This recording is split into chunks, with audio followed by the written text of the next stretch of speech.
and good morning, depending on where you are. So welcome to this session about inequality and education. We have three excellent presenters, but I'd like to start by introducing the first presenter, actually. So the first presenter is Tanya Sairimoto. Tanya is an economist at the World Bank, in the World Bank's Education Global Practice. And Tanya is currently working on basic and secondary education projects in Tanzania. She has also contributed to public expenditure reviews in the education sector for the Democratic Republic of Congo, Nigeria, and Cote d'Ivoire, and has led analytical work on education financing in Sudan. So I'm sure this has to do or is related somehow with the project, the research project she's gonna present today. And Tanya, so she graduated with a degree in economics from Bates College and an MA in economics from American University. Tanya, you will have 15 minutes for the presentation, and the floor is all yours. Thank you very much. Let me share my screen and we'll put it in full mode. I hope this works for everyone. Yeah. Okay, so I'm going to take the silence to mean yes. Okay. So good. Great. Thank you so much. So good afternoon, good morning, everyone. My name is Tanya. Let me just maybe start off by saying that on behalf of my colleagues and myself, that we're really thrilled to be able to be presenting this paper to you today and to get your feedback on it. So the paper is entitled "The Impact of Twin Shocks on Learning Outcomes and Education Financing in Sudan." So very quickly, we're going to touch on the rationale and the objectives of the study, very briefly go over the methodology and data, and hopefully spend a little bit more time on the main findings and the policy implications. So I'm going to jump right in.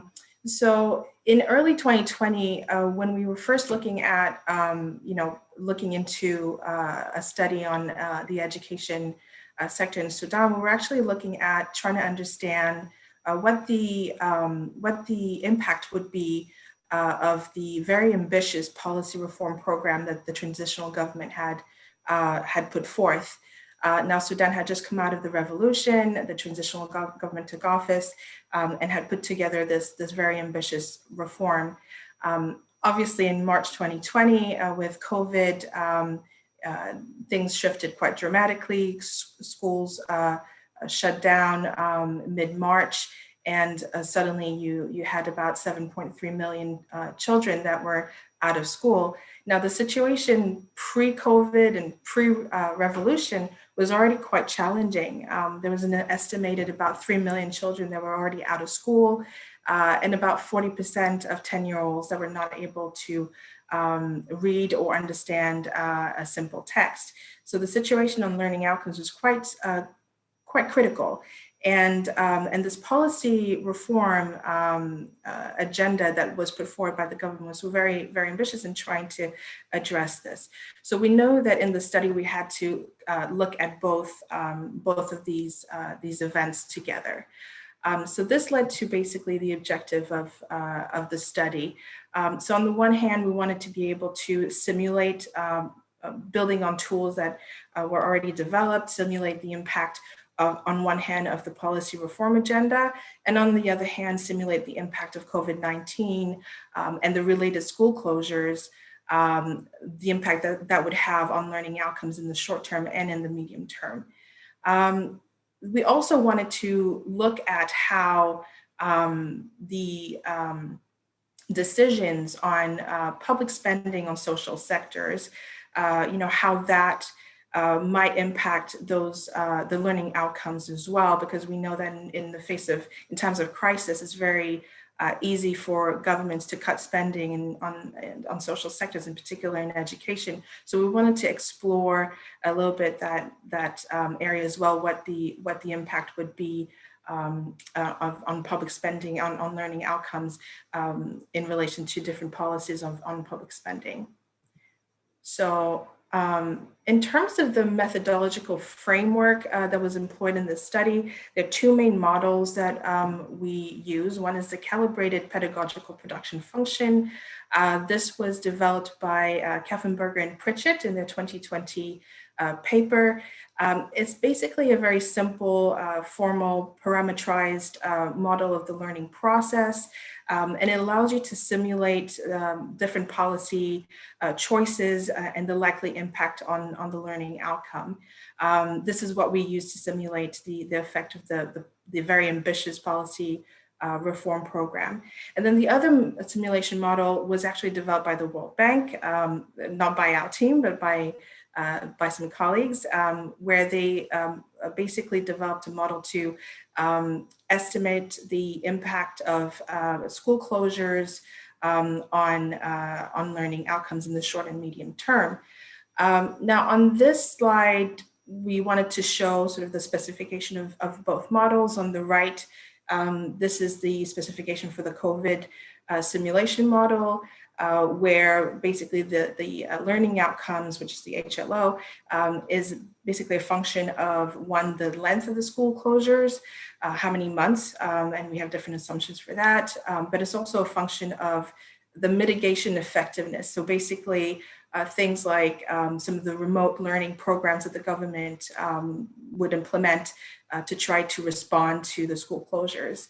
And it's also a function of the expected learning gains in one year for that particular country, and in this case, Sudan. On the left is the calibrated pedagogical production function from Kaffenberger and Pritchett.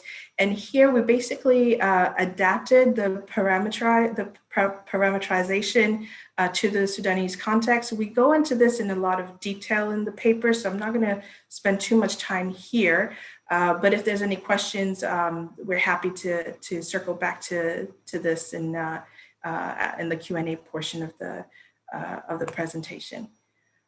In terms of the data, we use the Sudan National Learning Assessment, which is basically from 2017-18, which is basically a grade 3 and grade 6 assessment, although we focus on the grade 3 results.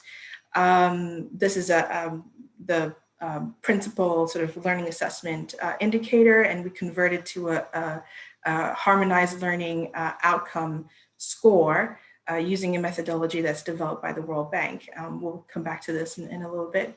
The second data source is the Sudan School Census from 2017-18. This is your regular annual census data that is collected by the government.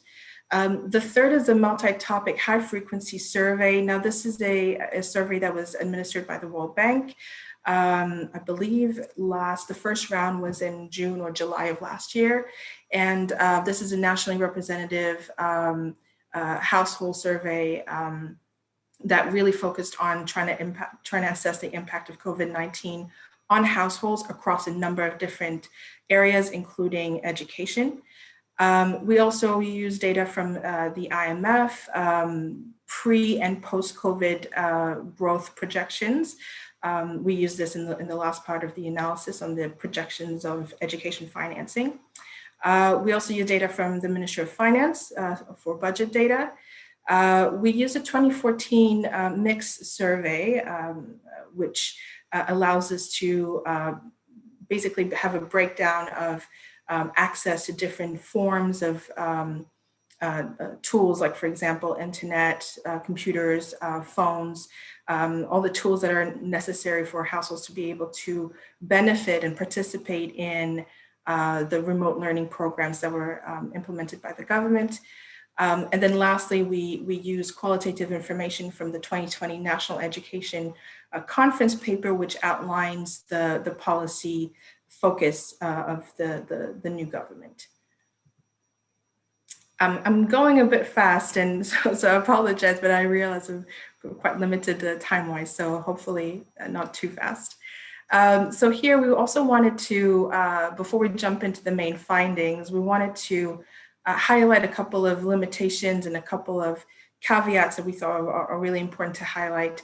There's 4 of them here. The 2 that I really want to focus on is the first one on the fact that this analysis does not take into account the impact of COVID-19 on household incomes, and therefore does not consider sort of the pull factors from that impact. For example, pull factors for creating or leading to an increase in the out-of-school rate. So that's not captured in this analysis. The other point that is really important to I think highlight is that the simulation is forward-looking and captures the intent. So the simulation in particular on the policy reform impact.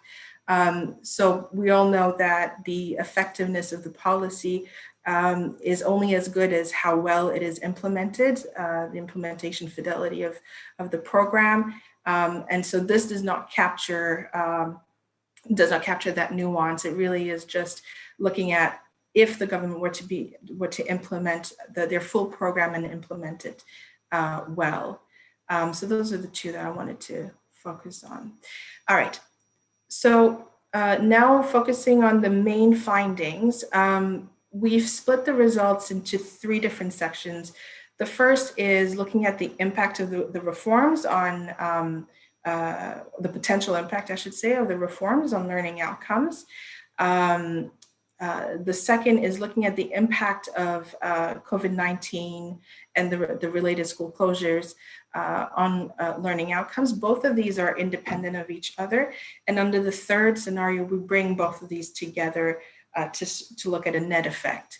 And we do that under different financing assumptions as well in the short and medium term. Okay, so on the first set of results that we present, this is showing basically the impact of the planned reforms on the learning outcomes. At the national level, as you can see, this is showing that over the course of 4 years of implementation of the program, we could expect learning outcomes to increase from the base level, which is 380 to 466 over the 4 years. Now, this is, again, assuming that the full policy program is implemented and implemented well. So it's very ambitious, and the results do reflect that. But that being said, it is still showing that the program is actually hitting the nail on the head with the kind of interventions that they are proposing in terms of improving learning outcomes. Things like, for example, investing in pre-primary education. We also wanted to disaggregate these results by gender and by school SES. Interestingly, boys and girls will both benefit from the policy reform program, but we do note that girls will tend to have a slightly higher increase in their expected learning outcomes. So that was really interesting to note. However, something that comes through is that when you disaggregate by school SES, we do note that the children that are attending schools in the higher quintiles do tend to benefit a little bit more from the proposed interventions. So that also might point to a lack of targeting in the policy program put forth by the government, but we come back to that a little bit on the policy recommendations. So this is the first set of results that we wanted to present. The second set of results has to do with the simulation of the impact of COVID-19. Now, this first slide is looking at the mitigation effectiveness parameters that's included in the simulation. So again, going back to the description that I gave earlier, the impact on learning outcome of the school closures would be mitigated by the type of remote learning programs that the government puts forth. things like the TV programs, radio programs, etc. So here we see that about 81, at the national level at least, 81% of households had access to at least one of those modalities, whether that's radio, TV, internet, etc., phones. But when you look at the actual programs being provided by the government, only about 58% of households had access to this. Now, interestingly, when we looked at the multi-topic household survey, we noted that only about 10% of households were actually using or tapping into the remote learning facilities at the government. So even if they have a TV, for example, or a radio at home, they were not necessarily using that to participate in the distance learning programs put forth. So this altogether results in an overall mitigation effectiveness of about 5%. So very, very low.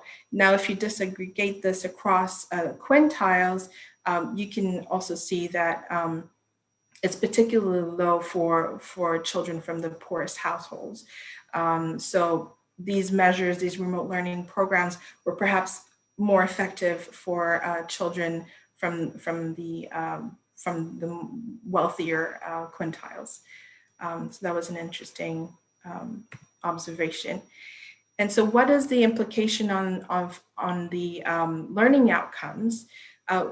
Well, at the national level, what we did is we present results on three different scenarios: a low impact, an intermediate impact, and a high impact.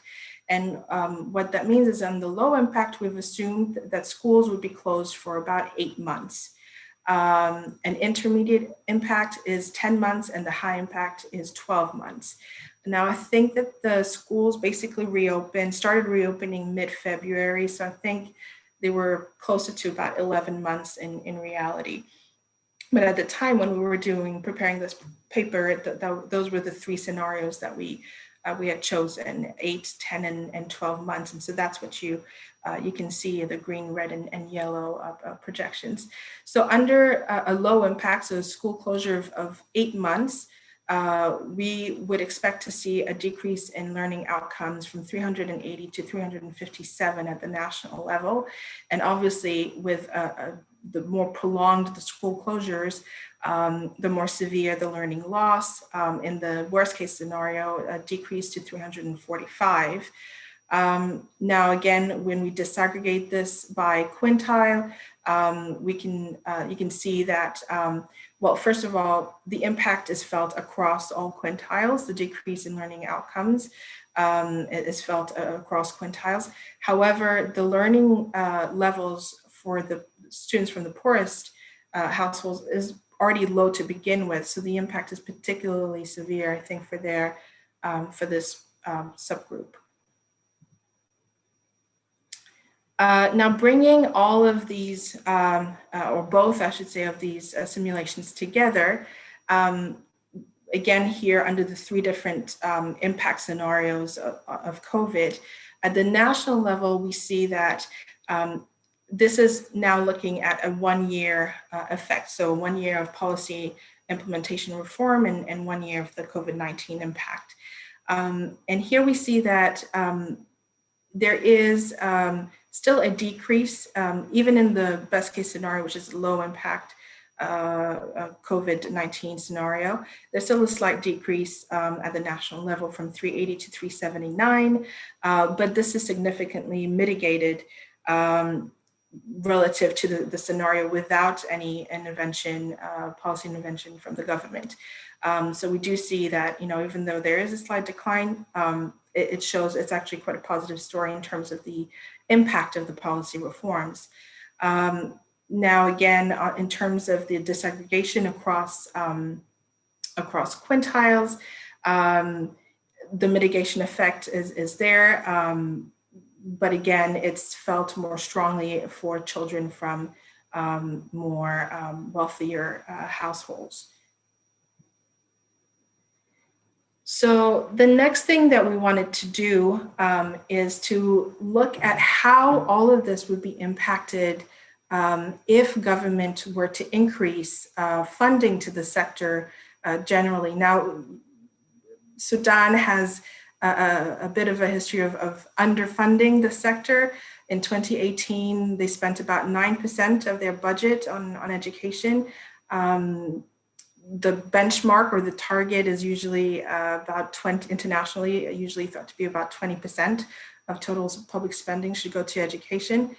So they were quite far off.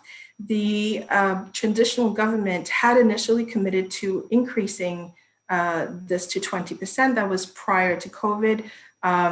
They then revised their budget for 2020 to 12.5%, which is still a significant increase. And I think that the target is still for them to eventually reach the 20%. So here what we're looking at is a projection of education financing, basically using the IMF data, pre and post COVID GDP growth assumptions. And so you can see that obviously if the government were to increase their budget to 20%, this would significantly increase the resources available to the sector and therefore significantly improve their chances of being able to implement those policy reforms well. So what is the implication here? So we look at, we simulate 3 different case scenarios. One is an increase in the budget to 12.5%. Again, they're starting off at about 9%. And then a middle case scenario where they would increase it to 15%, and the high case scenario where they increase it to 20%. Again, we simulated under the 3 COVID scenarios, the lower impact, the intermediate impact, and the high impact of COVID. And we projected from 2020 to 2025. And here what we note is that even under a 12.5 increase in the budget, even though in the initial year, the impact of COVID is still felt, a decrease from 380 to 379, we do expect there to be a significant impact on learning outcomes in the medium term and a bit more forward-looking. So significant impact across the board. Obviously, the higher the investment in the sector, the more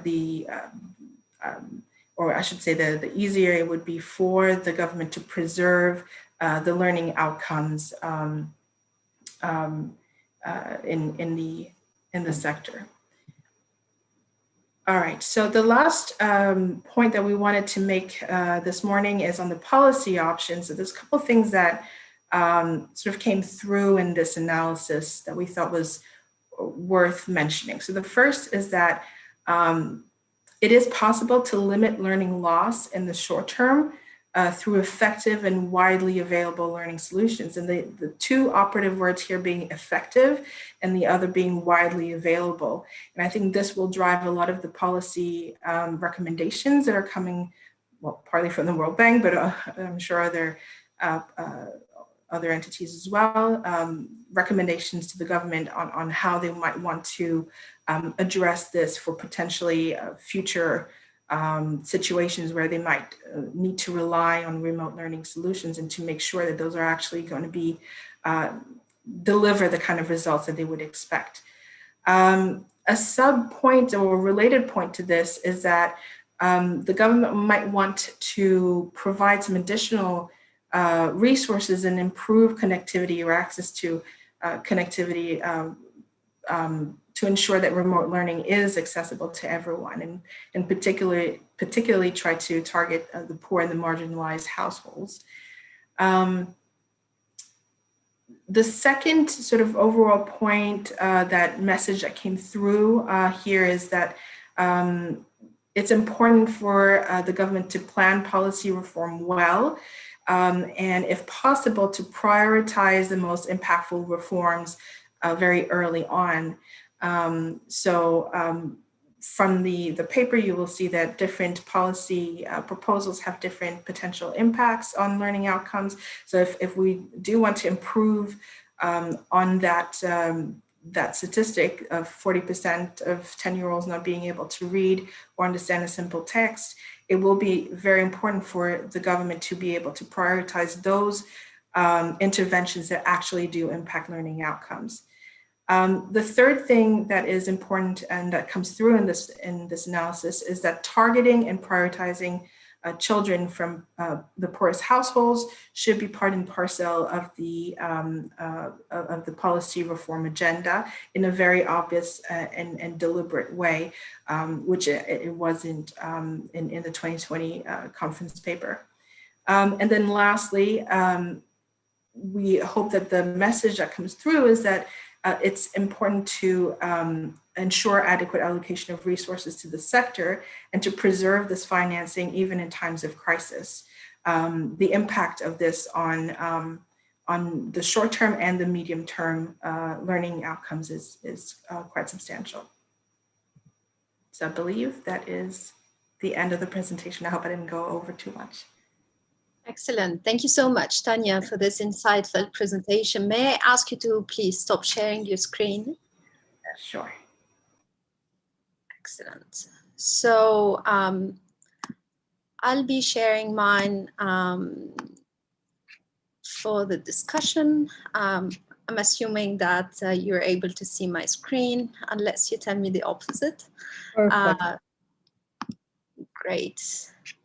So I'd like to thank again, actually, the authors of this paper, Tanya as the presenter, but also Safa El-Khogali, and I also would like to acknowledge her presence during this webinar, and Kebede Feda, Dmitry Shugunov. So I personally enjoyed reading the paper. It's a very interesting work on extremely timely topic that I would say researchers in developed as well as developing countries are very interested in, how this health crisis and what has been going on for the past over a year now, how it has affected the learning outcomes and how it will continue affecting generations also when it comes to education. So I really invite, I mean, I know Tanya has gone beyond the 15 minutes, but I know I can imagine how challenging it was to present all this work in 15 minutes. So I really invite the attendees and the audience to read the paper. It's a very interesting piece. So just to recap what Tanya has just said, so this paper, it simulates the potential impact of what the authors call the twin shock. So when I read the title, I thought those are both negative shocks, but actually the authors here are talking about the first shock, which is related to COVID-19 crisis, and then the and of course the school closures, and the second shock, which is related to the policy reforms that started taking place in Sudan since 2019 with the transitional government. And how these two shocks basically going in two different directions, but both focusing on education, because part of those policy reforms of the transitional government were related to increasing education financing, and how these two shocks are affecting both the learning outcomes and equity. So if you allow, I'd like to start with the, when I start looking at the first part of your paper, and then I thought about an analysis that that I've done with the co-author, with the Najla bin Maimun, and we were looking at inequality of opportunity in education, which is quite different from what you're doing. But actually, I thought it would be interesting to share these, because some of this analysis actually confirm what you guys are finding when it comes to inequality between the different wealth quintiles. For example, here we were using a 2014 data from the hikes. You guys are using the 2017 data. but we still see those differences between the lowest wealth quintiles and the highest ones. So it seems that the poorest among the Sudanese population are actually don't have equal access to education. But another thing that was interesting, and I think Insan Tunal in the chat was referring to or had a question about, actually is related to the gender differences. So one thing that is very interesting about Sudan is that girls, they have, so these graphs are from a different paper, just I don't want to confuse the audience, but it's the analysis here still confirms that girls have higher probability to access both primary and secondary education in Sudan. And it seems that with those reforms, and those are the findings that Tanya just showed actually, that those reforms are going to accentuate those same facts, and girls will continue doing better apparently. But this is, I mean, Insan had a question about it. I also had the same question, why? So why do you think girls, historically, apparently in Sudan, have had higher access to education and to schools, and will continue doing that, and the policy will not, will help even accentuate that fact. So those are the findings that you showed. Actually, the first one is related to school closures, and apparently school closures, you find it to increase inequality. So especially that the poorest households that have not enough access to, or maybe no access to internet, will suffer most. And the other important finding is related to the effect of the policy, the new policy reform on the learning outcome. It seems that it will, you find that it will mitigate the short-term and also the medium-term impact of the COVID-19 crisis. But one thing that came to my mind, and I think at some point you do mention it within your limitations in the paper, but still, I mean, Tanya, you did mention that you're unable to control for the actual reforms. So those are only the intended reforms, but you're not sure if this is what really took place on the ground or not. But another thing is, and I think this is what the whole debate is about now, whether education will be among the priorities of the different governments. And here I'm talking about developed and developing countries where, you know, given the economic, the macroeconomic situation due to COVID-19, maybe that will affect the share of the GDP that will go to education. So now Sudan, as you mentioned, is a country that started with a very low level of budget going to education. So you mentioned 9% in 2018, as far as I remember.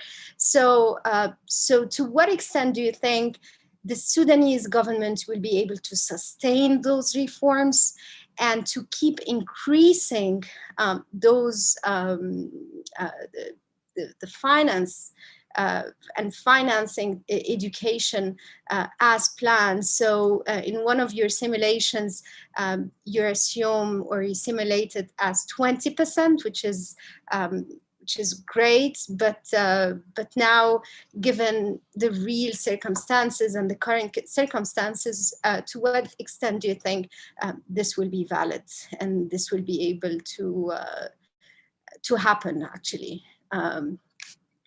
given the crisis, the current crisis? So I'll not spend time on the methodology, but I've noted some of the questions in the chat about this, so we'll come to that in a second. So basically the authors, I mean, it's a quite technical paper. The authors have used different sources of data, but also different models. I had maybe a question related to those proxies that you've constructed in order to actually to measure the determinants of learning. So you did mention some of the limitations related to this in the paper, but I was wondering what are the consequences of using actually some of the proxies based on grade 3 and some others based on grade 1, and then the data also don't all come from the same year. Some sources of the data go back to the 2014 and some others from 2017, and what are the implications of these on the findings? So this is a question that I don't have an answer for. And another thing, you mentioned that to be able to measure the access of the Sudanese population to internet, you've relied on a 2014 mix data. But I just wanted, I did a very quick search on the internet, and I found that this kind of information go all the way to 2017 on the World Bank. So you guys are the experts. So I had this question, why don't you use the most recent data related to that? Another thing, I've noticed that the numbers that Tanya has presented now are different from the ones in the paper. So these were the numbers in the paper, and I was surprised to see that. I mean, post reforms, the number will be higher for boys than for girls. But then the numbers that you showed during the presentation actually show the opposite. They show that girls start at a higher position, and after the reform, they will continue being at a higher position. So, so please, if you could clarify that point. And also, I had the same question as Insan in the chat about the wealthiest. So, why do you think the wealthiest keep benefiting from those reforms? And it wasn't clear to me in your recommendations. What are your policy recommendations related to that? Okay, maybe I'll stop here in order to give to have some time for the Q&As. So would be great if you can, Tanya, if you can check the Q&A section. So Insan had 3 questions. The first is related to why do girls benefit more? The other one is Insan is asking you actually to provide the tuition behind, intuition, sorry, behind the PPF. And then it's related to COVID-19 impact across wealth quintile, and they appear to be proportional. So why is that? Is that assumed?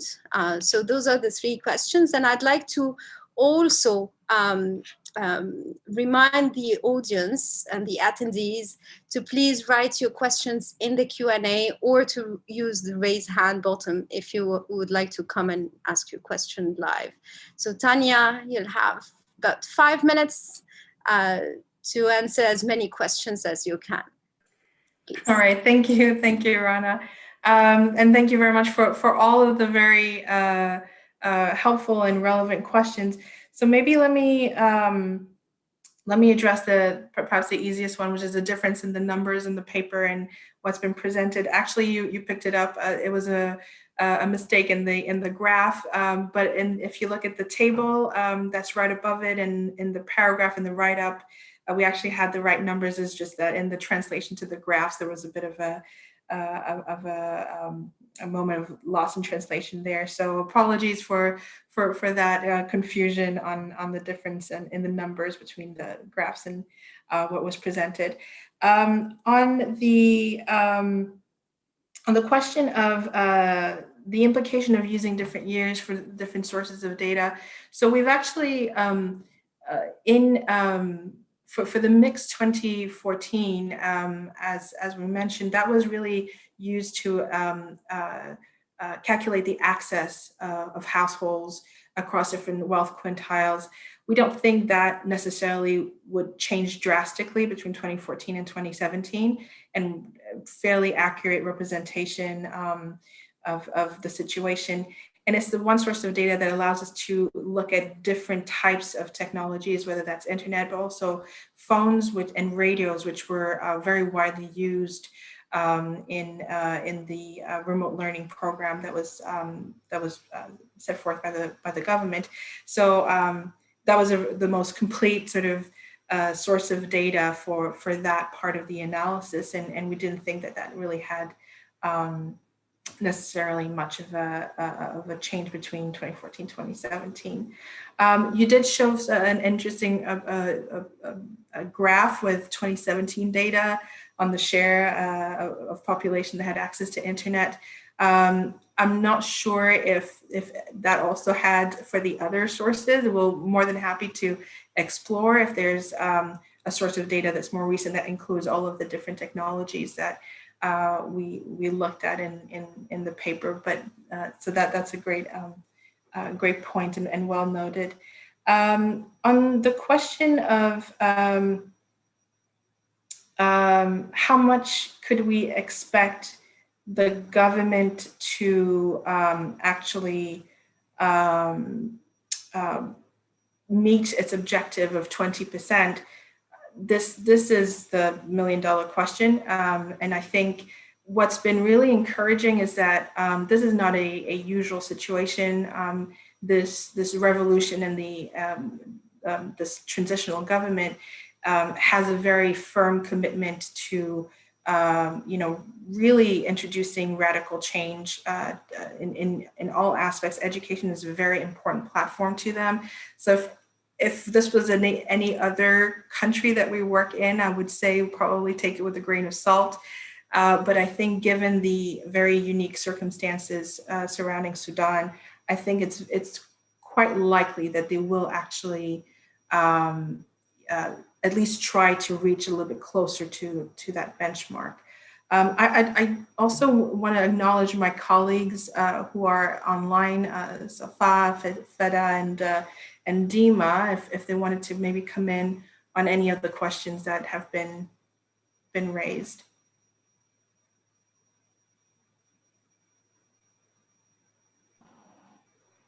Thanks, Tanya. Thanks, Rana. Very quickly, I just a couple of questions on the share of budget increasing for education. Again, we don't know. The challenges are super great at the macroeconomic level, but just interactions with the Minister of Finance, it seems that they're very committed to education. So we hope that they will continue to do so. He made a very passionate comment during our spring meetings about the importance of education, especially girls' education. So we hope so. On the point about the gender differences, I think Insan, it's great to hear from you. What we're observing from the beginning, girls are outperforming boys, and it seems that the potential impact of the policy reforms will have a higher impact on girls. The why question is interesting. We're not sure exactly why, but if we link it to the policy reforms having a higher impact among the richer quintiles, it could be that girls girls from richer households are benefiting more because they're accessing more. They have, they're going to schools with better latrines. So we'll need to dig deeper into why the gender differences exist in the beginning, but also why would the policy reforms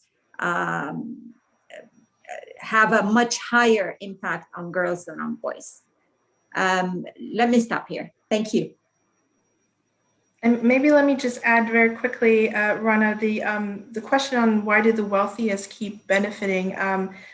Again, I think to what Safaja just said, I think it's just a question of access, first of all, that children from the highest quintiles, richest families tend to have better access just generally. So any type of reform that's introduced by the government will naturally flow more specifically to that group. And again, I think that speaks to the lack of targeting, specific, very clear and deliberate targeting of interventions for the poor children. So for example, the nomadic population is one that suffers quite badly from lack of investment from the government in education. And so having targeted interventions, for example, on this type of population, I think would help redress this inequity that you're observing.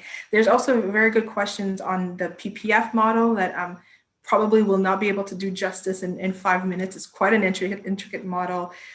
So I'd be happy to take that offline with the person who asked it, if that's okay.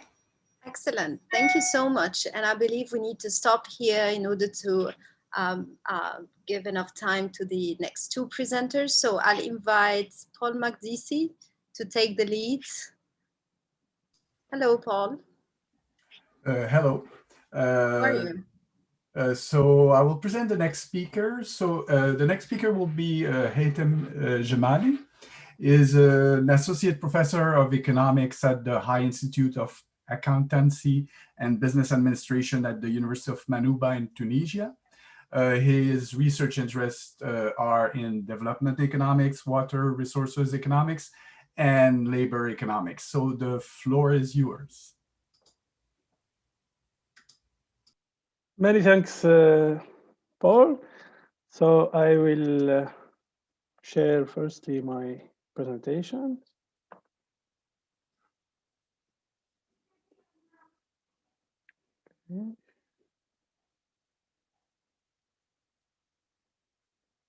Okay. So many thanks for giving me this opportunity to present this paper dealing with the inequality of opportunity and access to basic services among children in host communities in Jordan and Lebanon, using a comparative analysis. So my presentation will be structured as follows. Some issues and the objectives of the study. And secondly, I will give some insights on data and methodology. After that, I will turn to some summary statistics and empirical illustration and results. And I will conclude with some conclusion and policy implication. Firstly, I want to give some statistics for the region and the refugee children in both Jordan and Lebanon. So 7 in 10 registered refugees are considered poor, and a vast majority are either poor today or expected to be poor in the near futures. Also, the majority of Syrian children in our community in Jordan, for example, live in poverty, and the gap between refugees and native born has widened during the past decade after the Syrian conflicts. In our community, also access to basic services such as drinkable water, basic sanitation services, and electricity and early education, basic education, are found to be unequally distributed among children. So giving all these statistics and giving all these figures, we will start with giving some insights about income inequality in general, and after that we will turn to the Syrian refugees, Syrian children. So behind income inequality, there is 2 types of inequality. There is inequality of efforts and own decision, and there is also inequality of opportunity. And we'll focus more in these papers on inequality of opportunity, which depend in born condition and or circumstances like place of birth, gender, the parent education and employment situation influenced the adult income and well-being in the future. But there is some difficulties to measure this inequality. Empirically, all these circumstances are important, but we will use in these papers and this study a method that can help us to find the most important circumstances that influence this inequality of opportunity. There is some citation that focus on the inequality of opportunity and the importance of the equality of opportunity. There is also a lot of works dealing with the inequality of opportunity and the importance of finding this equality of opportunity, and also finding the most important factors that influence this inequality of opportunity. The first one who gives some good insights about inequality of opportunity is Romer, which defined equality of opportunity as the situation that obtains when the distribution of advantage in society is independent of all predetermined, morally irrelevant circumstances. There is a strong relation between circumstances and the access to basic opportunity.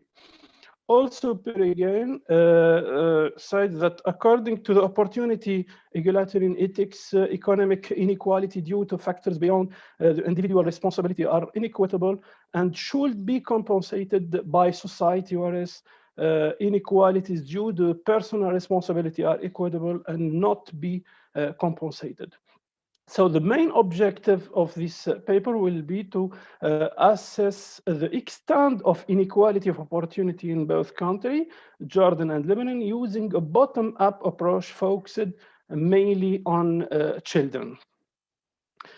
Also, we aim to go beyond the one-dimensional consideration of inequality, which is income inequality, to a multidimensional vision, inequality of opportunity, mainly the inequality in access to basic services such as waters, sanitations, and basic education. We aim also to identify the main circumstances that are beyond the control of children and affecting their development outcomes using a decomposition method, the Shapeplay decomposition method of to decompose and define these main contributors.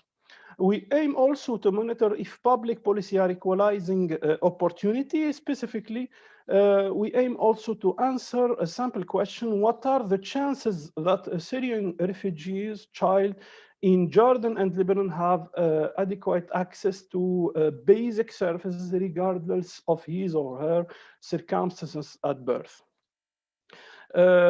For this study, we will focus, as I noted, on some opportunity like education and access to basic education, because we focus only on children, and also opportunity linked to housing condition like drinkable water, sanitation, and electricity. These all opportunity are well known in the literatures dealing with the inequality of opportunity, and we have focused on this opportunity in previous papers dealing with the Tunisian context and other countries. For the circumstances, we will focus on the gender of a child to find if there is an impact of the gender on the access to this opportunity.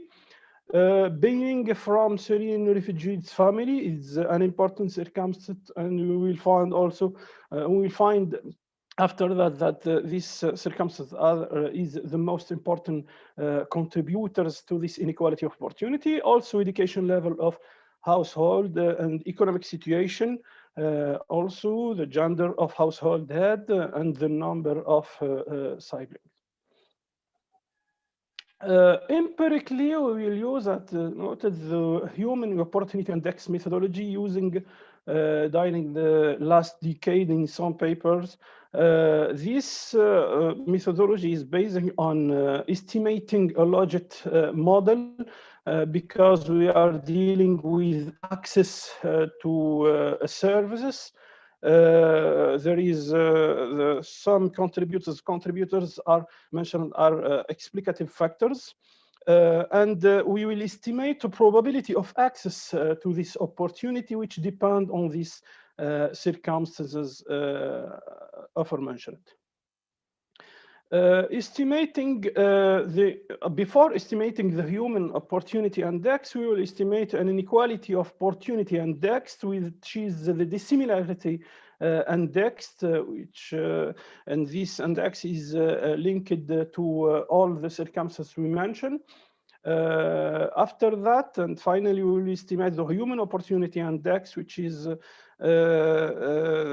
which depend on the coverage and the dissimilarity index. The dissimilarity index is the main component on this HROI index, and we try to give some clarification about this dissimilarity index. It's a weighted average of the distance. If we look to the formula, we found that it's weighted average of the distance between a group axis and population axis, which is the coverage. And it could be defined also as the distance between the distribution of the population and the opportunity. It's also defined as a share of the total number of opportunity that needs to be rearranged to ensure equality of opportunity. Contrary, the human opportunity index is defined as the proportion of opportunity that needed for universal access and that are also available and properly allocated. So the human opportunity index combines into one single indicator assessment of both the coverage absolute level of basic opportunity and how fairly those opportunities are distributed among subgroups in each countries. After that, after estimating the level and the extent of equality of opportunity, we will move to the estimation of contribution of each circumstance variable to the inequality of opportunity. We will use the Shareplay decomposition, well known in the decomposition of inequality opportunity, to assess more accurately the marginal contribution of each individual circumstances, such as gender, education, location, family features, to inequality in access to each basic service. This method, consists of estimating the marginal effect in the HROI of adding or removing each inequality contributors in a specific sequence of eliminations. The developed formula is properly the same than the Shareplay value used in comparative gaming. This is the basic and how this methodology of decomposition is developed. Before dealing with and before presenting some findings of these papers, we show this summary statistic that shows some differences between the two countries, Jordan and Lebanon. And we could find that there is a significant difference also between in the two countries between the native and Syrian refugees' children in access to outcome variables, water, sanitation, electricity, and education. Also, there is a difference when dealing with the characteristics and circumstantial variable between the native and the Syrian refugees. Also, this part of the summary statistic, the table show also there is differences in income range of the household head and the literacy status of the household head, also and education levels of the household head. And surely all these differences will influence the access of both the native and the Syrian refugees to basic opportunities. Now we move to the main finding of these papers. We show three indexes. First of all, the HROI Index, which depend on the dissimilarity and the coverage. And we show, I mentioned, I present the two countries to make some comparative analysis. And we find that the inequality of opportunity is very high when dealing with the water for the two countries. I give some examples. For example, for water in Jordan, we find that about 70% of the access to waters in Jordan is equally distributed. Where in Lebanon we find that about 47% of access to these basic services is equally distributed. We find also that education is with access to education, we find that the human opportunity index level is very high, which means that there is more equally access to these basic services. When dealing with the dissimilarity index, we find also that the low level is for the educations, and the high level is for access to waters in Jordan and access to sanitation services in Lebanon.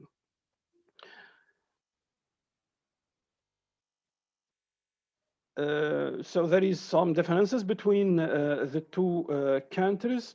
And there is also differences between access to this opportunity, these basic services. And there is a significant disparity between the countries and between this basic opportunity. After that, the second part of this empirical illustration is to show the importance of circumstances factors to this inequality of opportunity. We find, as expected, that the native and Syrian refugees divide is the main factors that explain this inequality of opportunity. For examples, for the case of Jordan, we find more than 50% of the inequality of opportunity could be explained by these native refugees divide. Also, we find in Lebanon that about 33% in access to electricity is explained by this factor, this native refugees divide. We find also other factors like income, which play a main role also in sanitation services and also electricity service for Jordan and Lebanon. And this is the main advantage of using this decomposition method that show the main factors that explain the inequality of opportunity, which is a good opportunity for the policymakers to find a solution and reduce this inequality of opportunity. We found also that the socioeconomic background of families are playing also a crucial role in inequality of housing opportunity in both countries, in Jordan and Lebanon. We found also that the education level of household had is found to play a crucial role in inequality of educational opportunity in Jordan and Lebanon. As a conclusion, we may conclude that belonging to a refugee family is in both host community in Jordan and Lebanon could be considered as an important source and origin of inequality of opportunity in childhood and later, surely in life. And we find also that we may conclude that significant improvement has been made in access to educational opportunity in both countries. The low inequality level is in access to education, as we mentioned now when showing the results and the main finding. There are also areas of persisting and emerging concern that require urgent intervention, such as access to basic housing services, such as access to water and sanitation facilities. The migration status, educational and socioeconomic characteristics of parents are found also to play the main role in affecting the capability of a child to access to basic services, and we should look on this in these factors and find a solution and the right policy strategy to reduce this inequality of opportunity among children in host communities. As policy implication, we suggest and recommend that expanding access to basic service and the equalizations of opportunity among children should remain an important policy challenge in economic development process and public policy discussion. It might be relatively easy to reach political consensus around equalizing opportunity than equalizing income or wealth. And as a recommendation for further improvement, this is empirical recommendation for further improvement of the human opportunity index approach, we plan to do some spatial and dynamical decomposition of the human opportunity index, and we aim also to study in the future the inequality of opportunity in smaller scale for different periods if there is available micro data. We suggest also to aggregate the opportunity index in unique index using a multivariate technique, because we have a set of services, basic services, and we are planning to aggregate all these index in one index. We need also to work on monitoring instruments that can be effectively influence and guide policy. Thank you for your attention and waiting our comments and questions. Thank you very much, Hayden. Can you stop sharing your screen? Okay. So now I have to share mine.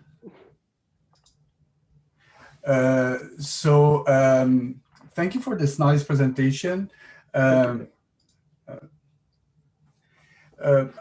The paper that you just presented, it's a very nice paper that addresses a very important aspect of global human development, access to basic services for refugee children. The estimation approach that you use is the appropriate empirical methodology, and I believe it's well performed, and the analysis and the results is also well carried and according to standards. So I will just make a few comments, and it's just comments on the way to present the results, as you will see, there are not a lot of comments, but this may improve some little details in the paper.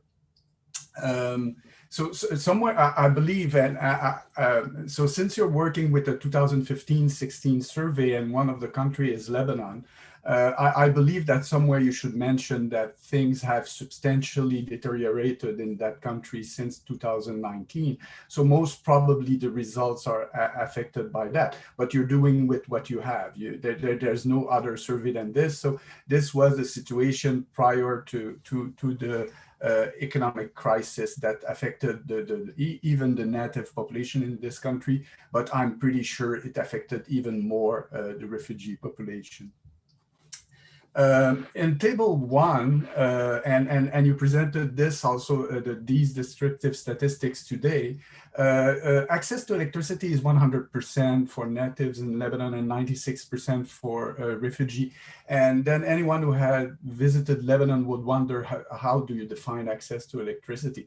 Because I assume 100% is Électricité du Liban, and everybody knows that, everybody who has been to Lebanon knows that Électricité du Liban is not reliable. There are rolling blackouts, and people complement this public service by motar, which are private providers that complement, and you really need this in order to have continuous access to electricity. So I wonder if you have this kind of information in the survey, and I suspect that probably the difference between refugee and natives is probably more acute if you consider complete access to electricity. It may exacerbate the difference.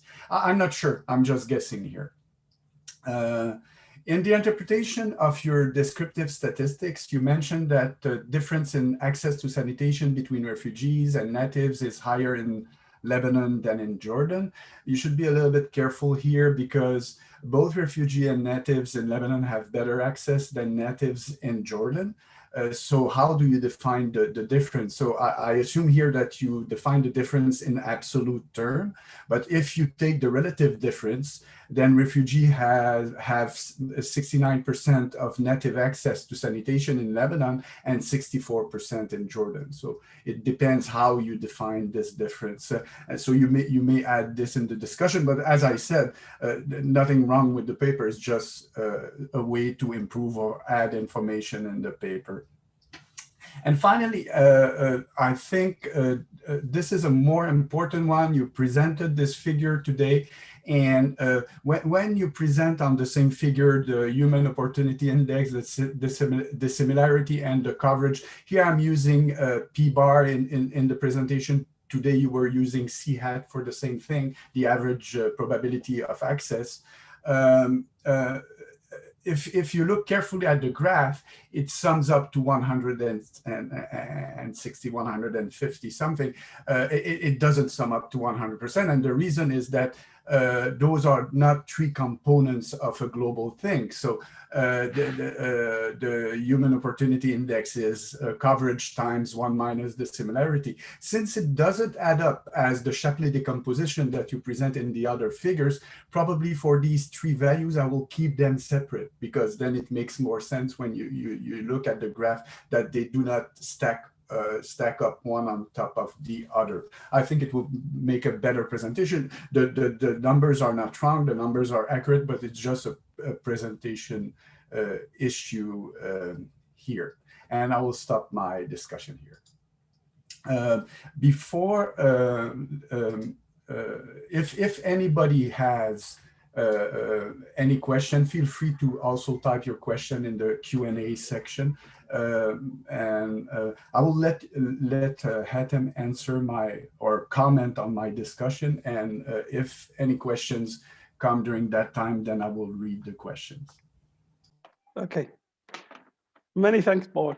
I will start with the situation is deteriorated in Lebanon 2019. I confirm that the situation is deteriorated, but in the empirical recommendation for the application of this Human Opportunity Index methodology, I suggest to do a special and dynamic estimation of this index. It depends on data. So the most recent data is the 2015 done by the World Bank. So we are waiting other waves of this surveys to do another applications of the index for the case of Lebanon, and do this comparative analysis between the two or more than 2 years to show if the situation is deteriorated or not. For the access to electricity, we are using figures and statistics from the surveys. So I should return to the variable usage to look at the data and the variable and the access to electricity, because I confirm also that I'm sure and I agree with you that 100% access to electricity in Lebanon, it's not very correct, but we should look at the definition of these variables using in these surveys. The separate figures for the three component, the human opportunity index, the coverage and the disseminated index is a good idea. I agree with you to show these disparities between countries and between indexes. These are my response to these valuable comments from you, Paul. So it's now 11:21, so we are running late. So instead of taking questions right now on your presentation, I will move to the next presentation in order to give the next speaker enough time to present his paper. For the audience and participants, feel free to add questions on Hayden. If we still have time at the end, we'll come back to these questions and we will let Hayden answer these questions. So the next speaker is Ozan Bakis. He's an associate professor of economics at Berkshire University, got his PhD from Paris 1, and also worked in other university and I believe in Turkey. He did his postdoc, and this is a link, the Canadian link at the Université de Montréal. His research interests lie primarily in firm dynamics, labor market dynamics, macroeconomic modeling, and economic forecasting. So Ozan, the floor is now yours. Thank you, Paul, for presentation. And I will present this paper, which is a joint work with my friend Sezgin Polat from Galatasaray University. So thank you for being with us. So the outline of my presentation is, as you see, I will start with motivation, why we are interested in this topic. I will present some characteristics of wage earners in Turkey. I will talk about wage inequality trends that we observe. Then I will shortly talk about two theoretical frameworks, which is demand and supply framework and Dinardo-14-Lemieux framework, which is used to decompose observed wage inequality into price and quantity components. If I have time, I will talk about a little about residual wage inequality. Before concluding, I will talk about the role of a minimum wage on the dynamics of wage inequality. Let me start. For the motivation, I will show you in coming slides, but when you look at the data, you see that there is a large decline in wage inequality in Turkey. So you wonder what's the reason behind this decreasing wage inequality in Turkey. We know that on the institutional side, minimum wage is important. Almost 40% of wage earners are earning around and below minimum wage, which is far larger than Western countries, where it's below 20% for sure. In some countries, it's about 10%. So when there is a shock to minimum wage, we can say that more than half of wage earners are affected, because, as you know, there are spillover effects. Even if someone is earning, let's say, 20% more than minimum wage, when there is a shock, usually this person is affected as well. Maybe not as much as a worker who is earning around minimum wage, but the effect is larger than, as you may imagine at first. Another thing which is important when you look at these trends is the share of unionized workers is really low, below 7%. And wage bargaining coverage is only 5% in private sector. So then you understand that minimum wage is the key, or is the main institutional tool to affect wage distribution. Of course, public sector is different. Usually public wages are higher than minimum wage, and you will see that when you look at public-private distinction, you see that there are different dynamics, and especially minimum wage and similar factors are affecting private sector workers. Another thing that we should be careful about is the expansion in higher education. Starting from 2006, so almost 15 years ago, there was a large increase in number of universities. Almost in each province, there are 81 provinces in Turkey, and now there is a university. This implies that a share of college graduates, share of university graduates increased over the time. So we wonder whether the observed wage inequality may be explained by change in composition or institutional factors. We will use this demand and supply framework using the seminal work by Katz and Murphy, and we will use also Dinardo 14 Lemieux framework to decompose observed inequality into quantity and price components. So there is a large literature. I will skip the details, but there are works on Turkey. There are works on especially Western countries. There are competing explanations. Skill-based technical change is one explanation. Institutional factors is another one. So what to keep in mind before going into details, I want to mention at least three things. The first one is the first column in this table. As you see, the share of female workers goes from 21% to 30%. So a 10 percentage point increase in share of wage earners is a big change. The second one is the drop in share of less than secondary secondary education, so below high school graduates.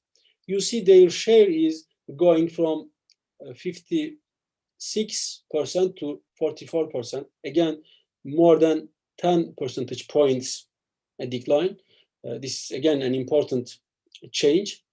The third one is the share of workers in the informal sector, or whose contract is informal.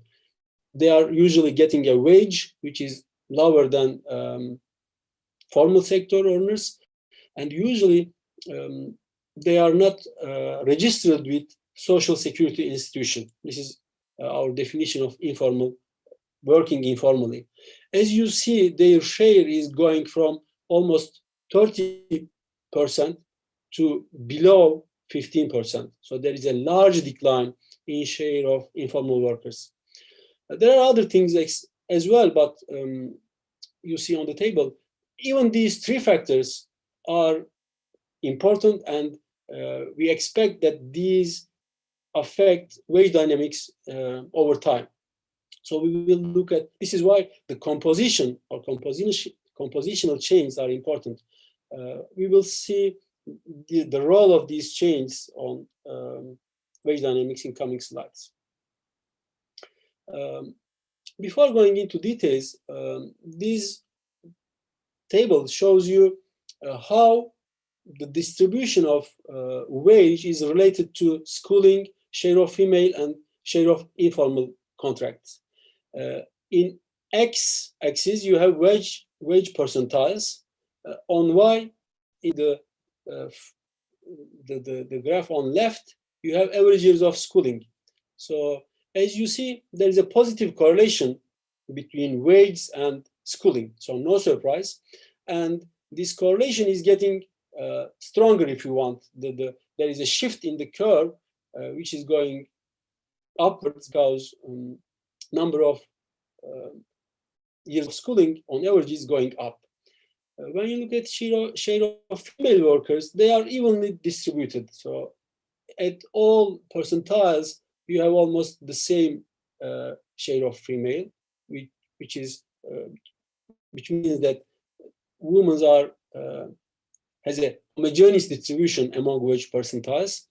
And as expected, share of informal contracts is especially higher for low wages. And as you see, when time goes on, there is a decrease in share of informal contracts all over the distribution. So this is true at 50%. 50%. This is true at 40%. The only exception is top wages, where there is almost no informality, so there is no decline. We use household labor force surveys from 2002 to 2019. When we study wages, which is the key variable here, we stick with positive wages. Our focus is real hourly wages in this study. We do a slight trimming when present our results, but I want you to know that our results are not sensitive to this trimming. Even if we exclude a few outliers that we know because they look like coding errors, the results are the same. And when we use hourly rates, we use regular working hours in a week. So we divide monthly wages by total hours worked in the month. Now, when we look at real wage growth by education level for women and for men, women on left and men on right, you see that, let me start with women, but for men, there is a similar story. 2004 is the base year. So 2004, the real wage level is 1. If the curve is on the high, that means for that education level, wage growth is higher. As you see, especially for low education workers, 5-year or less, and post-secondary, which means university education level, for both of them, until 2012 to 2013, they move together. So the highest wage growths are in low education and high education groups. Starting from 2012, both for men and women, as you see, the real wage growth is very weak. For other 8-year or high school, you don't see this. There are the trends are continuing. The change in wage growth is especially in post-secondary, in highly educated workers. This is the first graph, pair of graphs that I showed you uses all workers, so public and private together. The next one, this one focuses on private sector only. The big difference between these two, let me show you again. The red color, which shows university graduates, As you see here, it's on the top, but when we focus on private sector, it's not in the top. So in private sector, real wage growth for highly educated workers is not that strong, which means in public sector, it's really strong. Okay, so public-private distinction is important. To see this, we made another graph, which gives us public-private wage ratio by education level. As you see, post-secondary, the red line again is going up, which means that public to private wage ratio is keeping constant or going up. But for all other education levels, especially after 2012, it's going down, which means that public wages are relatively, they have a weaker growth level compared to private sector wages. We contrasted this education view with percentile view. We have similar stories, which says in 2004, there is a big minimum wage increase. This is why we see a decline in both percentile and education view of wage distribution. There is a decline until 2004. Then between 2004 and 2012, wage levels move in parallel. So there is no, for instance, take, I don't know, the red line again, which gives us the ratio of secondary education to less than secondary. So these are, for us, these are proxies for wage inequality. As you see, between 2004 and 2012, they are parallel, so there is no decline. But starting from 2012, again, there is a decline in wage inequality. On the right, you see different ratio for different percentiles. For instance, the famous 90 to 10 percentile. The black line on the top, as you see, it's going down after 2012 clearly. There are similar patterns for other ratios as well. So the message is wage inequality is especially going down at the start of the period because of minimum wage. Then until between 2004 and 2012, there are no big changes. Starting with 2012, there is a drop in wage inequality, a continuous decline, which is accelerated in 2016 because there is another minimum wage hike in 2016. So this graph shows us percentile wage growth. Again, look at 50 or 60 percentile level. Until 50 or 60, wage growth is comparable. But starting with 60, as you see, wage growth is weak for different periods. We plotted from 2003 to 2004 or 2004 to 2012. So the general story, except from 2004 to 2012, is for low wage growth is higher. And for high wage, relatively high wage growth is weak, which is the reason why we were seeing a decline in wage inequality. The only exception in that graph is the period between 2004 and 2012. As you see, it's U-shaped, which says that both high and low wages have similar growth rates, and in the middle, you have relatively low wage growth. This is the only sub-period where we see a U-shaped pattern. And of course, in that period between 2004 and 2012, 90 to 10 wage ratio is increasing, or it's staying constant. But 90 to 50, of course, is increasing. Okay. So, okay, as I said, there are big compositional changes. So to understand whether these changes can explain the observed wage dynamics, we use Katz-Murphy framework. Here, the idea is to look at relative share of each demographic group defined by gender, education, and experience. We may see this as a skill group. We take each skill group's labor share and we multiply with their relative wage. Of course, for each, we multiply the change. So the idea is if the neoclassical labor market hypothesis is operative, you expect that for cells, for groups whose labor supply is going up, so delta X is positive, you expect delta W, so their relative wage, the change in their relative wage going down. So you expect this product being negative. So that way we can explain change in relative wage with change in relative supplies. For Turkey, we looked at this. When you focus on private sector, it's mostly working.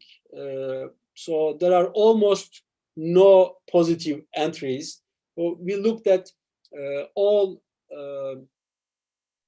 possible correlations across years. So for instance, the first column looked at the change from 2002 to 2003, 2004, 2005, so to all bivariate pairs that are possible. So for almost all of them, it's negative. The result of this product, inner product, is negative, which means that we can explain change in relative wage with change in relative supplies. Another possibility is to using Dinardo-14-Lemieux framework and to see whether the wage distribution can be decomposed into two parts, like Oaxaca blinder methodology, into a component that's composition and the other one which is price. So I will not go into mathematical details. I will show you the results. So when you look at wage growth, you see that for low wages, 10 percentile, 25, 50, the price component, so both components are positive, which means when wages going up for these percentiles, both characteristics are improving, because do not forget that education level is increasing in Turkey. For instance, even this can explain why the composition effect is positive. But also, maybe more importantly, is this price component. So the large part is the price component. So almost all wage growth is due to price effect. So in Dinardo-14-Lemieux world, actually price effect is a residual. You take the wage, observed wage in 2019, let's say, you compute a counterfactual wage distribution using the wage schedule in 2019, but which uses characteristics coming from 2002. So this is composition effect. The residual is price effect. So it's everything else. So how to interpret these findings? Let me show you the inequality version of the same table. Now we looked at how different ratios which measure wage inequality move. As you see, 90 to 10 ratio is going down, 9 to 50 is going down. So all others, except 50 to 10 percent wage ratio, all others are going down. So what's happening? Our key explanation is about minimum wage. What's happening? Let me show you maybe again this percentile wage growth view. So even in years without minimum wage hike, for instance, look at 2012 to 2015. So there is no wage growth, minimum wage hike there. Even in such years, you see that low wage growth is positive. In a world in a country like Turkey, where there is high inflation, if government was not making an effort to keep real wage growth positive, normally you would observe in some years negative wage growth. This says us that like 2004 and 2016, there are improvements to low wage because there are minimum wage hikes. For other years where there is no shock, government is making an effort to keep low wage growth, nominal wage growth above inflation. So this is key element which is explaining us the price component to us. So this is our main assumption.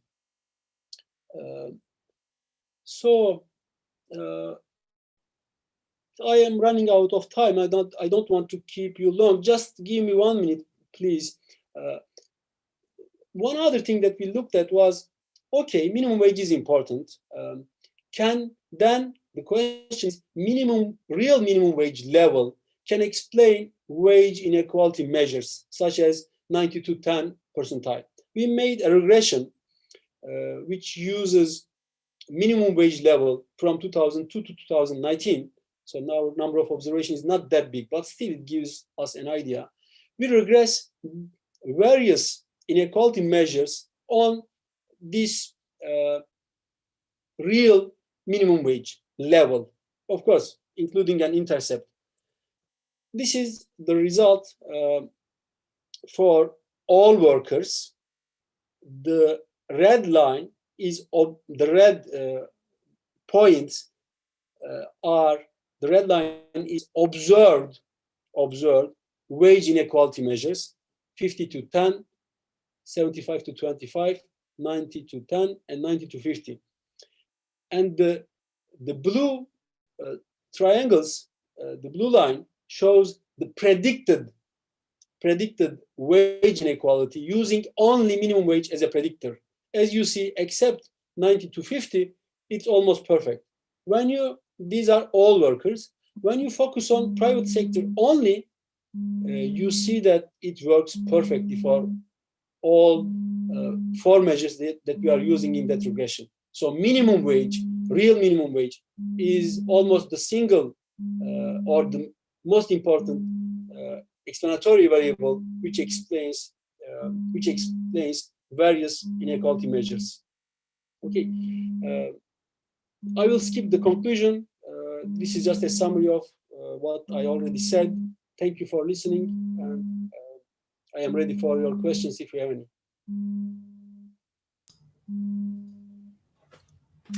Thank you for this nice presentation. Let me share my screen now. So my general evaluation, this is an impressive amount of work that is included in this paper. There are many things in the paper. My understanding, and sorry, my discussion will be on the first version of the paper that you sent me, because I didn't have time to read the second version. So if any comments are disappeared, so just don't take this into account. So there are 2 things in the paper: the Katz and Murphy demand and supply analysis, and the Dinardo-Fortin-Lemieux decomposition approach. On page 7 and 11 of your previous paper, you talk about changes in the variance of the wage distribution. Be careful in the phrasing of this. I believe that you referred to change in the dispersion of inequality of this distribution of wage, and the variance is one specific measure, and it's not necessarily this that you're talking about. So just be careful, the reader can be confused. Here I'm picking up some graphs from the paper. On this figure 4 that you had in the paper that I've read, you write, while for other percentage the changes over the years are similar to the 10%, the 10% percentile is a clear outlier. When I look at the graph, the 10th percentile is the orange one. If you look at the, not the light green, but the dark green one, which is the 25th percentile, I'm not sure that it's different from the 10th percentile. So it seems to have a similar, not exactly similar pattern, but mostly the same. So you probably should be careful here. On the same figure, you say the third observation is that while the public-private wage ratio returns back to its level in 2002, smoothly between 2004 and 2013, from the graph, it seems to return and then fall again. So, and this is just on the descriptive statistics, so it's not very, very important, but just you probably be careful if it's still in the actual version of the paper. And a last comment, and I think I will end this here. People may have some questions, and we're running late. On page 28 of the previous version, you say that you use a probit model to estimate the counterfactual. This may confuse the reader, so not everybody is comfortable with the Dinardo-Fortin-Lemieux approach. So in fact, you use a probit model to estimate the reweighting factor in the Dinardo-Fortin-Lemieux that allows you to estimate the counterfactual. So probably you should make this clear just to make sure that the reader is not confused. An interesting thing, and then it's a question of preference, and of course, being an inequality person. When you look at the paper, you know it's produced by a labor economist or someone who does labor, because all these P50, P90 to P10, P90 to P50, I know that labor economists like these measures. In inequality, we prefer other measures. And the nice thing, if you use the Dinardo-Fortin-Lemieux approach, is that once you have your reweighting factors, essentially these reweighting factors, but there is a theory of the law of iterated expectation that you can use for this. But in practice, it's just you distort with these reweighting factors the survey weights, and then you can do a lot of things. And any functionals of the distribution, the CDF or the counterfactual CDF can be analyzed. So you can produce information for the Gini index very, very easily, the same kind of decomposition. And you can also draw the decomposition for quantiles, because the quantile is just also functionals of this CDF. But those are just suggestions. There is already a lot of stuff in the paper, so I'm not suggesting that you should necessarily add this. It's just a matter of personal preference. Thank you very much. Let me oh, no, the question, are there, I'm trying to find the questions. So are there any other questions? Or maybe I will let you answer my discussion, and then we'll look if the audience is still want to ask question on your presentation and on Hayden's presentation. Paul, we've got Dr. Insan Tonali. He's got his hand up. If you'd like to have a question. Yes, please go ahead. Do you want me to answer you first, or listen Professor Tonali and then answer all maybe questions later? Probably listen to his question first. He's being probably the most active listener in this session. Thank you very much for all this attention. Can you hear me? Yes, we can. Okay, let me actually, you can't see me, right? There's nothing I can do about that. All right. I'm used to seeing myself when I speak. Now we can see you as well. All right, very good. So I'll start my video. All right, wonderful. It's great to be part of this session. It's not like being in the same room in some part of the Middle East, but hey, what can we do? I know this paper very well, so I'll let Ozan respond to Paul's questions, but I'd like you to talk a little bit about this remarkable advance of public sector wages, Ozan, at the behest of the private sector wages, and then since you also study growth, to establish some connections between these trends, please. Thank you.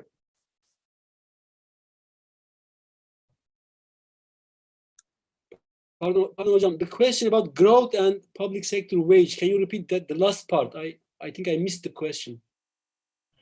Yeah, so growth is taking place in the background, and the spillovers of growth, it seems like the distribution between private sector and public sector workers is rather interesting, not what you would have expected, not what I would have expected. So your speculation about how this is possible.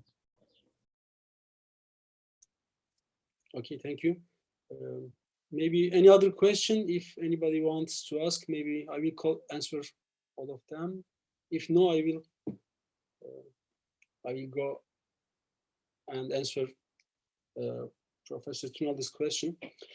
I think in public sector, the wage bargaining policy, or how to put it, the distributional role of wage bargaining changed around 2013. On my slides, there is no graph for this, but on the paper, we have another graph which shows the growth rate of different percentiles. There you see that starting from 2013, the wage growth in public sector is stopping around there, especially in high percentiles. The only reason I can find, we cannot think that the productivity of these public sector workers is going down. So in a growing economy, actually, you expect labor productivity to go up. And this is the case. We know from other studies that especially labor productivity is strong until 2016, 17. Then after it's going down. But in this period, so if the market was rewarding the labor, you would expect some higher wages. So the only thing, I think, explanation is political desire to pay low wage to public sector workers. I don't know, of course, the motivation, but I think it's not an economic explanation. That's my only explanation for what we see. So regarding Paul's comments, if you have further questions, please interrupt me. Paul, I want to thank Paul for careful reading. Really, your points are well taken. I will not challenge any of them. You are right. Just I think it's a kind of wording choice. When we, for instance, when we said the 10 percentile is outlier, we intended to give the following message: the public to private wage ratio becomes 1 at the end of the period. So which means there is no difference between public and private sector. And this is the only percentile where we see this. You are right, for 25, there is a similar trend, but it does not become 1, meaning the behavior is really different in that sense. But of course, I see your perspective. Maybe we should be more careful about the wording. I note your remarks. They are well taken. You are right in that sense. Thank you.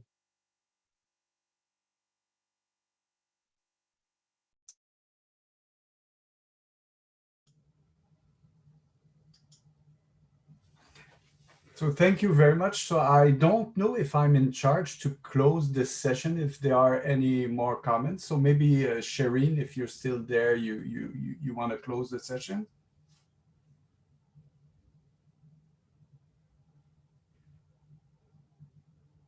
Are there any other questions?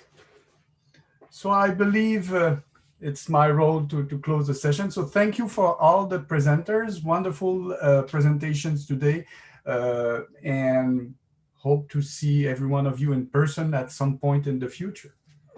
Thank you. Thank you to the panelists, and thank you to Rana and Paul for an excellent moderation. Huda will be in touch with you shortly with the discussants' comments and to follow up on the submission of the working papers. And thanks again, and look forward to seeing you. And I hope you're penciling in 4 p.m. for our coffee together to follow our sessions for the rest of the conference. Thanks a lot. Bye-bye. Thank you. Thank you, Shireen. Bye-bye. Bye-bye. Thanks, Shireen. Thanks, everyone. Goodbye. Thank you. Bye-bye. Safa, are you there? Hi, Insan. I was just about to log off. Hey, it's so nice to see you. So good to see you. Don't It's run been away so forever. quickly. I missed you. You know, I haven't been very good in going to ERF annual conferences lately. Yeah. How's life? Life is good as long as we're healthy and have jobs and have homes. I think life's good. Under the circumstances, can't ask for more. So you said London, right? No, I'm in DC. Oh, okay. Why did I hear London? Okay. Yeah. Did you read my comment? You know, Sudanese boys versus girls. Safa is better than Ibrahim, huh? I think this has been a challenge in the region, right? Because all sorts of theories are put forward that girls study more,